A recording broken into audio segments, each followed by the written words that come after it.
scale, and automate cloud processes. I am Piyush Patel, Technical Product Marketing Manager for our IT Asset Management Solutions, and I'm super excited to be here. Joining me today is Abhi Roy. Hi, everybody. I'm Avi Roy, and I'm a senior outbound product manager here at ServiceNow, and I specifically cover our cloud cost management solution. Yeah, great. Abhi, just a quick check. Can you see and hear me okay? Can you see my screen? Yep, I can see and hear you perfectly. Perfect. Great. So before we get started, we'd like to point out our safe harbor notice. Everything we are covering today is part of our product release, but the presentation may contain forward-looking statements, and these statements should not be relied upon in making any sort of purchasing decisions.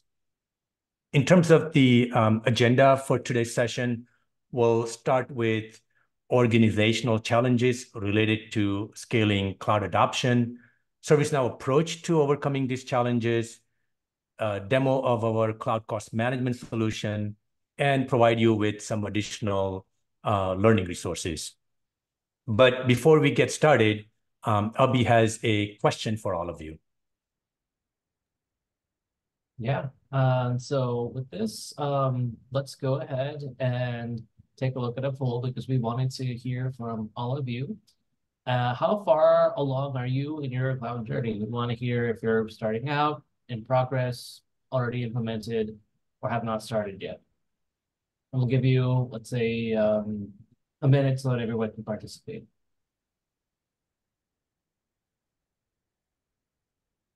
Good mix of the responses, right in the middle.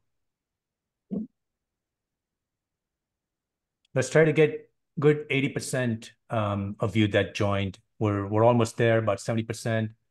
If you could go ahead and respond. Good to see. Yeah, like I think it's a lot in progress. A few more. Almost there.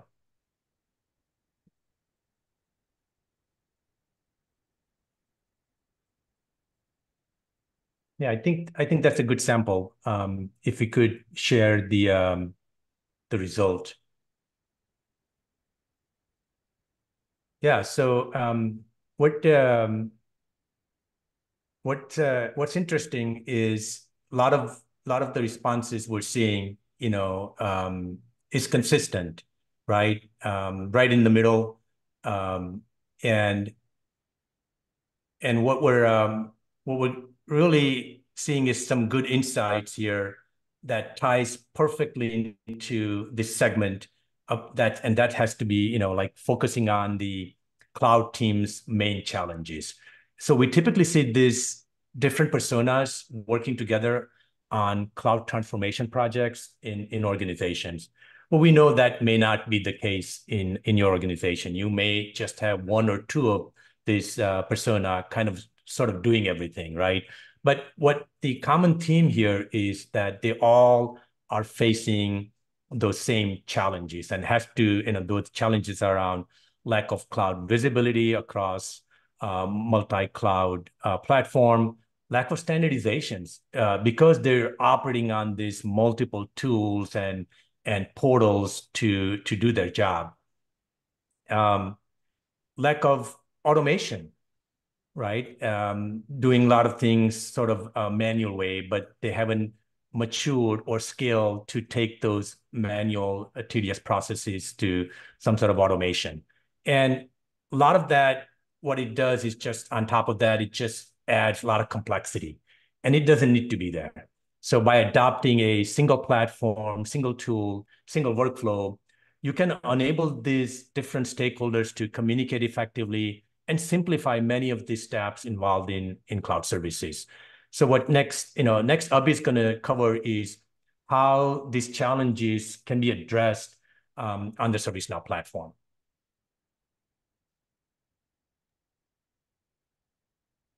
So ServiceNow, what is really unique and different and powerful is that we are a platform company in that we have a lot of individual robust tools across different areas of the cloud journey, but we are built on that one data model, that single architecture, where everything is really designed to harness these synergies and work together with each other.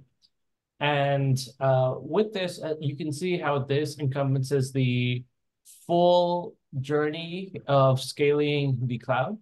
We start with cloud discovery, and this is actually, it falls under in ServiceNow, the IT operations management business unit. But with this, with visibility, you will get things like discovery, things like tag governance.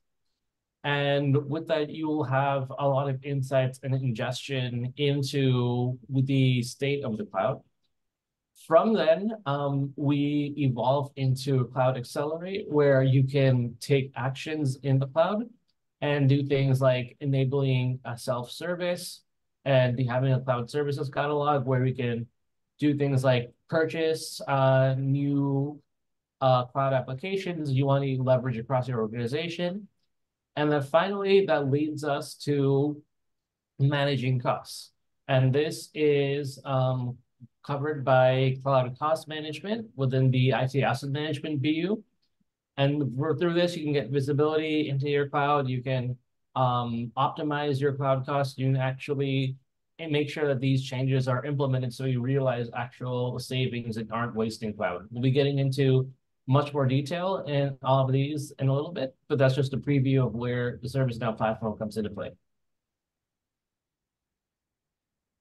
And then this takes a look more in depth at the cloud workflows that we have and the different capabilities that we have under the umbrella of these stages. So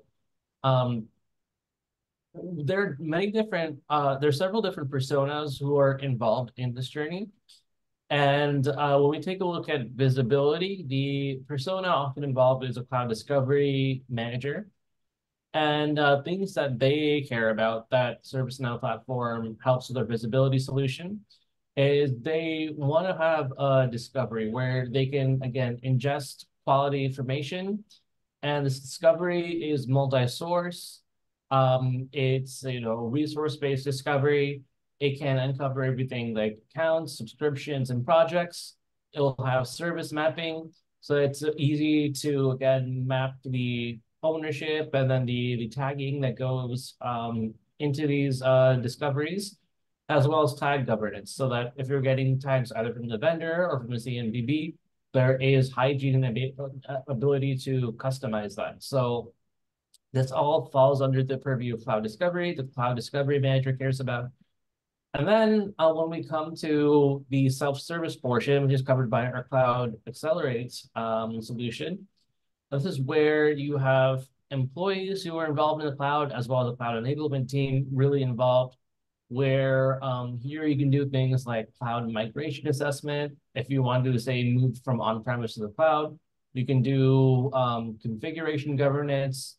Again, we have the cloud services catalog that I was mentioning earlier, where you can purchase and provision cloud applications, and then also things like cloud account management as well. And then that'll bring us to the next persona, which is the cloud FinOps manager, who is really concerned about cost controls. And so here we can display things like cloud spend analytics, spend allocations, budget controls, optimization actions for actually realizing savings, and then the cloud cost simulator, where you can actually simulate costs of moving on-premise to various public clouds. And so these all work very seamlessly together, and they are part of the cloud solutions motion that we have here at ServiceNow. And with that, let's take a deeper dive at this. So we have key use cases. And at the beginning, and I was mentioning, we have ITOM Cloud Discovery. So again, ITOM stands for our IT Operations Management Business Unit. And with Discovery, what you will do is you will gain full visibility on multi-cloud environments. And this will achieve all of those real-time visibility across major cloud providers like AWS, Azure, and GCP. You can enrich your cloud configuration items or CIs with tags and relationship information. So again, it pulls these things from the vendor-based modules, and it pulls them very accurately, but you can also um, enrich and then customize these based on the needs of your organization and also pull from the CMDB. And you can also enable the teams, cloud teams, to scale and control cloud adoption more effectively. So this is where, again, we start with the discovery.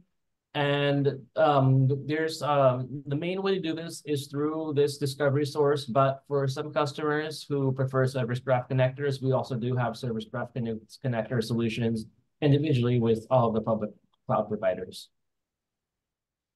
And then we also have service mapping. And service mapping is still part of the discovery.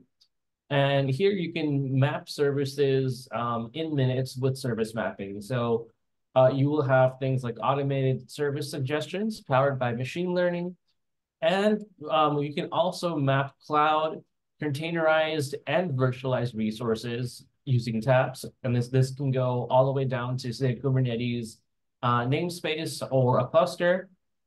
And you can also view service mapping posture very easily. Then you can see hierarchies, account ownership levels. And so we really are enabling customers to have this level of granular control, but also in an intuitive way that it's easy to utilize. And then when you're taking a look at the accelerate portion of the cloud solution story, this is really focusing on automating the cloud service delivery with full control of cloud oversight. And so with this is you can reduce the cloud provisioning time with out-of-the-box templates and automated action workflows. And you can simplify the requester experience with a centralized catalog UI with minimal input required. And you can gain full control of your cloud oversight with automated policy checks. So again, with this, you can see a list of cloud services, and you can actually go in and request whichever ones you wanted deployed. You can see here some examples include things like CSC, Azure Functions, and CSC automation. And so these are ones that you can actually go in, request from the cloud, and there can be policies that will enforce oversight just to, help mitigate any cloud sprawl that might be occurring because of these provisioning. And then finally, that will bring us to the cloud cost management, which sits in the IT asset management view at ServiceNow. And this is focusing on the optimization piece where you can actually optimize cloud spend and usage, where you can do things like right-size cloud resources and identify savings opportunities. So this is when oftentimes you will have cloud resources that are over-provisioned or underutilized, and this is because of the pay-as-you-go or on-demand model that exists when we're thinking about the public cloud.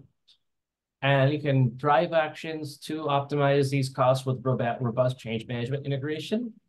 This is something that is unique about ServiceNow because we have full integration into ITSM change management. This is something that is automatically available if you get cloud cost management, where where it's not just showing you what the recommendations for optimizations are, but you can actually go ahead and schedule jobs that create a change request, and then let's route it to the right stakeholders, and you have this audit trail to ensure solutions are actually enacted. And you can also save time with easier configuration and a setup process. We have a handheld, intuitive guided setup that really increases that time to value and gets it up and running and customized for customers' particular needs. And with that, we will now take a look at the wide variety of optimization use cases that we have with ServiceNow Cloud Cost Management. So we can optimize on the basis of usage. So we have right sizing, which is, as I was mentioning before, you can reduce oversized compute, storage, as well as database workloads. We can also similarly identify completely underutilized or unused cloud subscriptions, and we can terminate them through unused resources. And another optimization use case that is major is business hours, where we can actually set hours and schedules to prevent most workloads from running 24/7. And with this, what is really, again, powerful about ServiceNow being a platform company and a workflow company and an automation company is that with all these optimizations at the very pure end, because of the API integrations, you can, through Cloud Cost Management itself, set business hours that will automatically be reflected in the cloud, or right-size resources and set custom thresholds where against that, or terminate unused resources. But also we give the flexibility to customers to customize the extent to which they want this automation. Some customers prefer more of a manual approval approach and getting stakeholder buy-in, while others will prefer more automation. So we do have that flexibility. We can also optimize on price. And so this is really taking a look at reservation and savings plans, like reserved compute plans. This is when customers feel that instead of doing an on-demand pay-as-you-go variable cost model, that they would prefer reserving VMs upfront and say they would sign a contract that we would purchase this many VMs for 3 years. And oftentimes with this, the cloud provider might give them a discount for, again, reserving these for a set amount of time. And these can be tricky to optimize because you can't really, it's hard to optimize them mid-contract. And so you can still have an understanding of what your spending is relative to what you've purchased. And then when you have a renewal coming up, then you can see, okay, here are the specific amounts of like storage, database, compute, VMs, disk, etc., even containers that would make more sense to purchase when we're thinking about the next renewal. And then we can also optimize on process. So we can proactively forecast spend to compare budget with actuals as well as projections. And we also have automated actions where you can act on recommendations to achieve outcomes, either to the change management I was mentioning, or again, a fully automated view. And I see you have a question from Rashmika Patel, so I can go take a look. To aggregate all the respective events, Dolly for ServiceNow, ITOM module, will we need to have interfaces with cloud services at iPaaS, SaaS level? Are there additions to ServiceNow percentages cost for maintaining real-time dashboard views?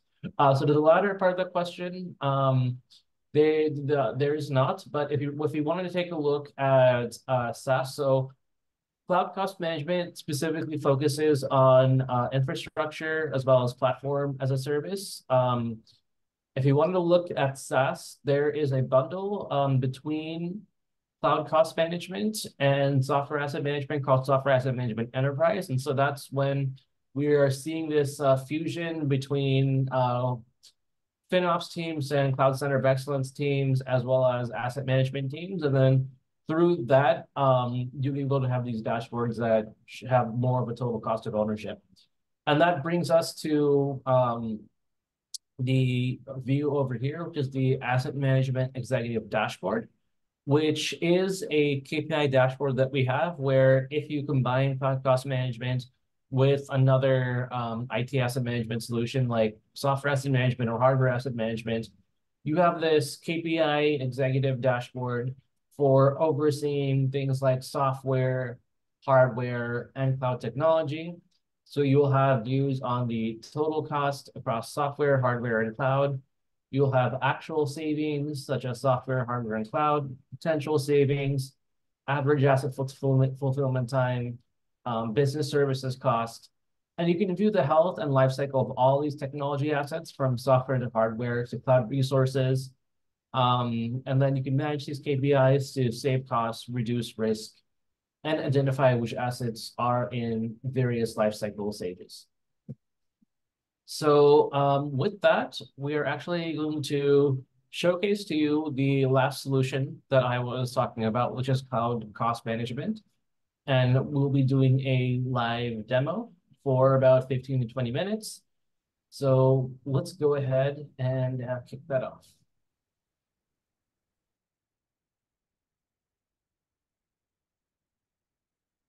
Okay, so this is the cloud cost management workspace. This, if you go into ServiceNow and you type in cloud cost management, then you will be able to navigate to this workspace. And the way that we designed this is that we really wanted to empower that cloud FinOps manager, the things that they care about, that they want to focus on and prioritize. We have built in a way to reflect their journey. So if they come down, they'll see this widget that will showcase the total spending in this month, but it will not just show that in isolation. It will show what is the forecasted spend at the end of the month, just based off of spend trends, and how does that compare to the previous month? Did that spend higher or lower? If it's green, then it's lower. If it's red, it is higher.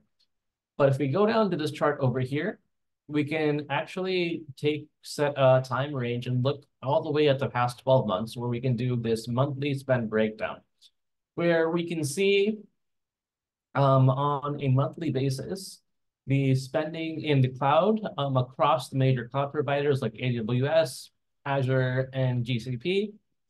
But you can not only just sort it by provider, but you can also do it by a service category, where if you do it this way, you can see the spending of the products that you're actually purchasing from these providers, like compute and storage and Kubernetes and containers and management tools and load balancers and productivity. And because of powerful normalization engine within ServiceNow, we can actually understand that, okay, Amazon might have different nomenclature. It might call things like Lambda or EC2, but then Google has different names and Azure has different names, but they all fall under, say, one type of category like database or compute or Kubernetes or load balancer. So you can, that way you can see what the top spending trends are, and you can go down here and see database is like the biggest driver of spending, specifically SQL database is. And so this gives just a lot of insight and visibility when you want to prioritize your efforts to save these costs. You can also toggle by service account, which has things like AWS DevLab, Google Rewards Processing. You can toggle by cloud service, which again will show things like BigQuery, Cloud SQL, SQL Database, Redis Cache, GCP Snapshot. And you can also toggle by the purchase option where you can see, was this on demand, or was it reserved, or was it a savings plan, or was it even tax? And so you can, again, see which mix of pay as you go versus reserved makes sense. But if you wanted to slice and dice this even more, then what you can do is you can click on one of these individual bar charts, and then this will bring you to a spend analytics portion where you can apply the tagging to do what is called show back and charge back, where you can really hold individual teams accountable for how much they owe in the cloud. And then you can create reports, finance reports for them to pay that cost. So here we did the tag category, business unit. And then we can see how these individual business units have been spending in the cloud every month. And then again, this ties, again, very seamlessly to what I was mentioning about discovery and tag governance and data ingestion and service mapping that I was mentioning at the beginning of the presentation. And we have similar capabilities when it comes to Kubernetes spend analytics. Again, you can set a custom time range.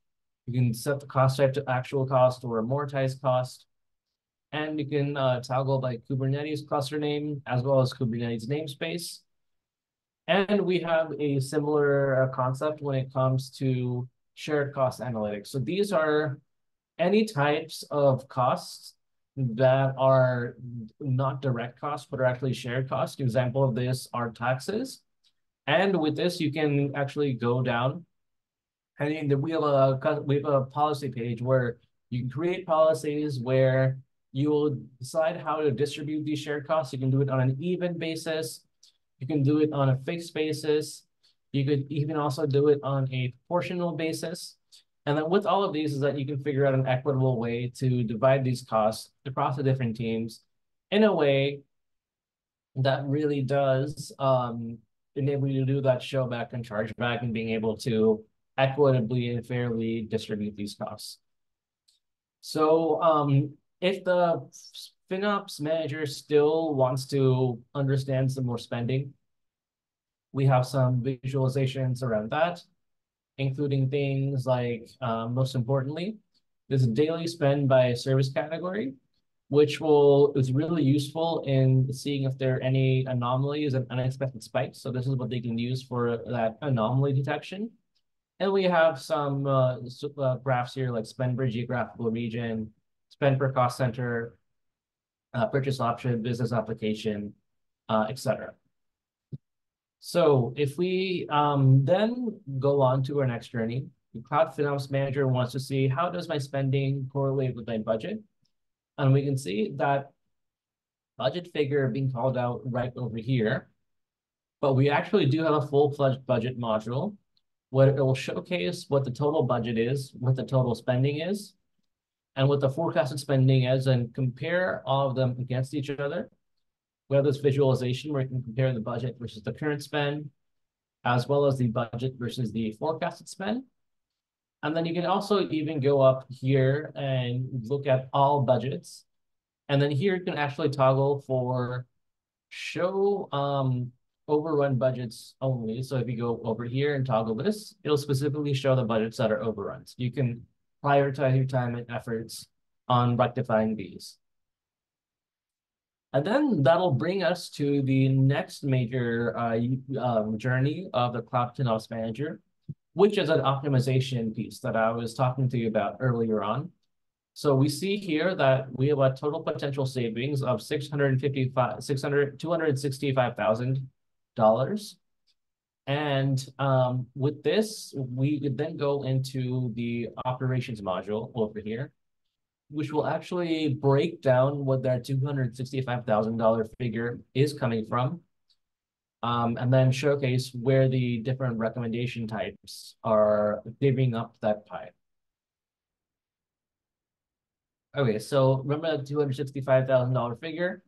If we go here, we can see that 69% or $183,000 is coming from right sizing. 24% is coming from unused resources. 7% is coming from business hours. And then I think close to 0% is coming from reservation and savings plans. So with that, we know that even if we just hit right sizing, that'll bring us 69% of our savings. So we click on the right sizing menu. Then you can see the total potential savings by service category.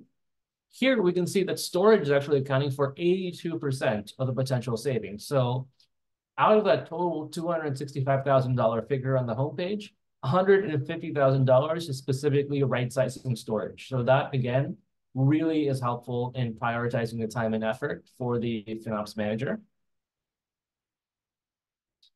And then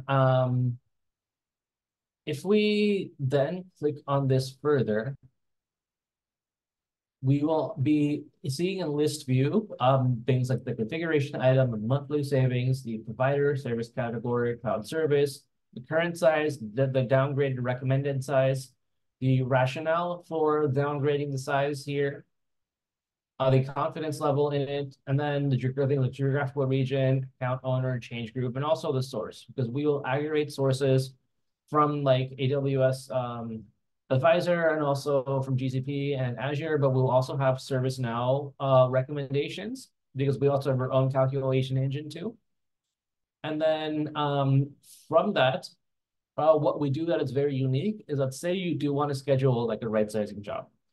You go over here, you go to schedule, you can do name, date, time, and again, we can do the approval type. We have manual approval and auto approval. At the very end, we do support completely full automation of some of these optimization tasks, especially when it comes to things like business hours and setting schedules for on and off cycles.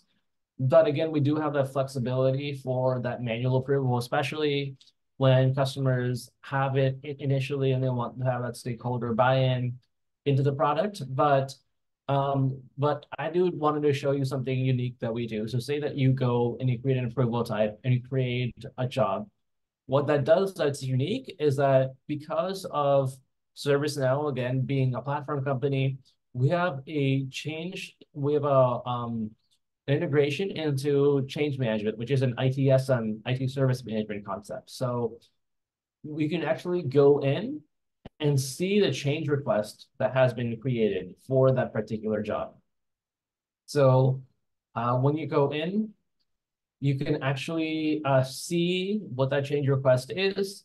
It will show like the detail, the affected CIs, the impacted services and CIs, vulnerable issues, approver, change tasks, problems, incidents fixed by change, the number, the description for it, the description of what you do, the justification, implementation plan, backup plan, the schedule, the license change projection, and then also show who the stakeholder is that it's being routed to.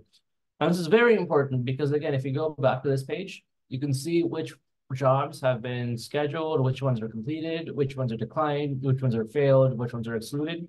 This is a level of audit trail and understanding where a recommendation is in the life cycle that is not available just purely off of the vendor-based modules. And so this is really where ServiceNow and the workflow shines, where say something is incompleted, but you've noticed that it's been stalled, you can escalate this particular job request to the stakeholder. If it's been declined, you can see why they declined it and make a better case and come back to them or even route it to maybe a different stakeholder. If it's failed, you can see why it's been failed. If it has been completed, then you can actually be able to understand that it is completed. You can track the actual realized savings you have from implementing these solutions. And so this again creates that audit trail, that paper trail, just to be able to see and understand how these recommendations are actually enacted. And then we have, again, a similar workflow when it comes to the other optimizations like unused resources. This is, again, when if you are straight up not using a resource, then it makes much more sense to terminate that. We have business hours where you can set on and off schedules so you are not running a solution 24/7 and wasting money that way. And then we also have reservation and savings plans. This is again when you purchase a set amount of licenses upfront for these types of VMs, like compute or database or storage. Then with here, it's hard to optimize mid-contract, but you can actually see the utilization of these reserved instances. You can see the potential savings by service category. So when you have these renewals, you're able to properly get a more optimized amount based on that, or see would it make sense to transfer some of these reserved instances onto on-demand pay-as-you-go. And then again, with all of these, there's a level of granularity and ability to compare across cloud providers. That again is powerful because we are a multi-cloud solution here at ServiceNow. And then Hey, Abhi, yeah, there's some good questions around this topic in regards to managing cost in ServiceNow to the cost number, manually transferring. Do you want to take a swag at that? yeah. So ability to view and manage costs is now great, but these costs need to be inputted to corporate budget and general leader, abstract by the financial ERP tools. integration into commercial ERP suites. Yeah, so these are when customers have them, they can create these integrations into whatever enterprise resource planning suites that they are using for finance, whether it's through Oracle or a different vendor. And so usually the implementation partner that you have will be working on those types of integrations. One area that we have it is this budget module over here, where you can again create budget, refresh budget, and then create a integration into your financial or commercial ERP suites. Another is when you're doing that showback and chargeback that I was mentioning, when you're trying to hold individual teams accountable. So there are ways to build that out in an integrated way. But then there's some implementation partner development when it comes to that as of now. In the case where that doesn't exist, then it has to be manual, but that's not inevitable. It's not the natural state of things.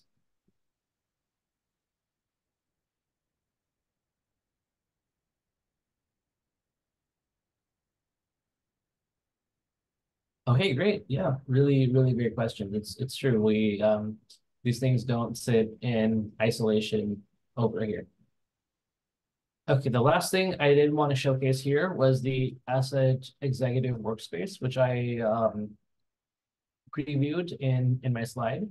But this is again is the KPI tracker where again you can see things like total spending across software, hardware, and cloud, the actual savings. So when you do those optimizations I was talking about in right sizing of business hours, you can see how much you've saved in the cloud over here. And then you can see potential savings. So these are the unrealized savings of things that you actually can save. And then you can see things like asset fulfillment time, completed hardware success goals, software success savings, missing hardware assets, true up cost, expiring contracts in the next 90 days, assets pulled from pool versus net new purchaser, end of life models in the next 90 days. So there's an earlier question about visibility into SaaS. And so you can, again, get that through this portal and also our software asset management product, because that really covers SaaS as well as on-prem solutions. And then with that, I did also wanted to quickly show something that we have called a cloud cost simulator, which you can actually, if you have on-premise workloads, you can actually simulate what would the cost be if you move that to the cloud itself. And so it would show, so here you can see software asset analytics, you can compare cost estimates on-premise. And then if you were to move it to AWS, what that cost would be, and if you move it to Azure, what that cost would be. And it includes things like bring your own licenses and specific vendor-based discounts. And you can actually select on-premise recommendation criteria by things like low utilization, where if you're utilizing something on-premise in a low way, then a lift and shift process doesn't make sense. It makes sense to actually shift based off of an optimized usage model. So we do have the flexibility. And this is where, again, we encompass the end-to-end full breadth of that cloud journey. So with that, that will conclude the demo portion of our session today. And we can go back to the presentation and then we'll continue from there.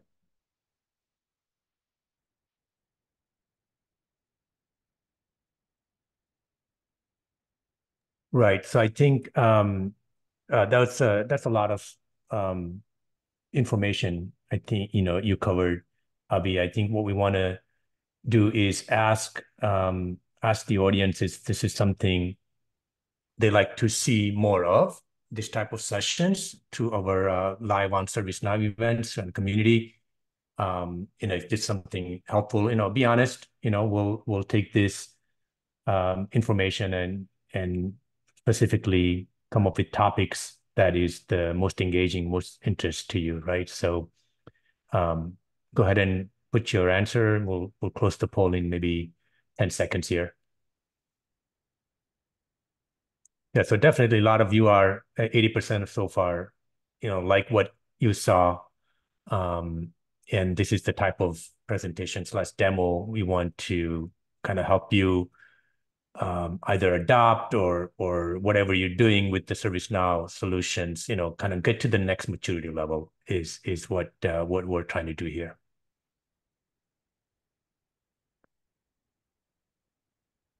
I think we can end that poll and share the result. It's almost 80% of you like to see more of this. So that'd be great. So then I think next thing is really about resources, like what additional resources audience can get to learn more about what we just presented, or in general cloud cost management if they're just starting their journey in the beginning. So we did post a lot of these links and additional training resources and things like that in the chat.